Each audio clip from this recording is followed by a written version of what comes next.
ಅಧ್ಯಕ್ಷ ಮಲ್ಲಿಕಾರ್ಜುನ ಖರ್ಗೆ ಖಡಕ್ ವಾರ್ನಿಂಗ್ ಬಳಿಕವೂ ರಾಜ್ಯ ಕಾಂಗ್ರೆಸ್ನಲ್ಲಿ ಆಂತರಿಕ ಸಂಘರ್ಷ ಮುಂದುವರೆದಿದೆ. ಹೀಗಾಗಿ ಸಚಿವರ ಶಾಸಕರ ನಡೆನುಡಿ ಮೇಲೆ ಹೈಕಮಾಂಡ್ ಗುಪ್ತಚರ ಟೀಮ್ ಕಣ್ಣಿಟ್ಟಿದೆ.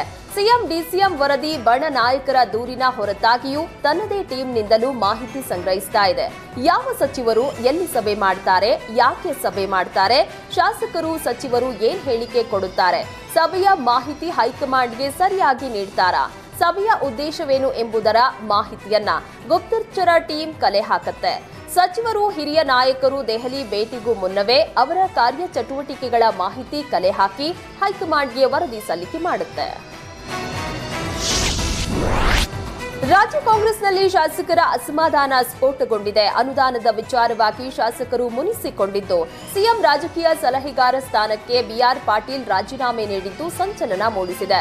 ಇದೀಗ ಆಪ್ತ ಸ್ನೇಹಿತನ ಮುನಿಸು ತಣಿಸೋದಕ್ಕೆ ಬೇರೆ ಹುದ್ದೆ ನೀಡೋದಕ್ಕೆ ಸಿಎಂ ಸಿದ್ದರಾಮಯ್ಯ ಚಿಂತನೆ ನಡೆಸಿದ್ದಾರೆ. ಬಿಆರ್ ಪಾಟೀಲ್ಗೆ ರಾಜ್ಯ ನೀತಿ ಮತ್ತು ಯೋಜನಾ ಆಯೋಗ ಉಪಾಧ್ಯಕ್ಷ ಸ್ಥಾನ ನೀಡೋ ಸಾಧ್ಯತೆ ಇದೆ. ಪ್ರೊಫೆಸರ್ ಎಂವಿ ರಾಜೀವ್ ಗೌಡ ರಾಜೀನಾಮೆಯಿಂದ ತೆರವಾಗಿರುವ ಹುದ್ದೆಗೆ ಬಿಆರ್ ಪಾಟೀಲ್ ನೇಮಕ ಆಗುವ ಸಾಧ್ಯತೆ ಇದೆ. ಆದರೆ ಸಚಿವ ಸ್ಥಾನದ ಮೇಲೆ ಕಣ್ಣಿಟ್ಟಿರುವ ಬಿಆರ್ ಪಾಟೀಲ್ ಯೋಜನಾ ಆಯೋಗ ಉಪಾಧ್ಯಕ್ಷ ಸ್ಥಾನವನ್ನ ಸ್ವೀಕಾರ ಮಾಡ್ತಾರಾ ಅನ್ನೋ ಪ್ರಶ್ನೆ ಮೂಡಿದೆ.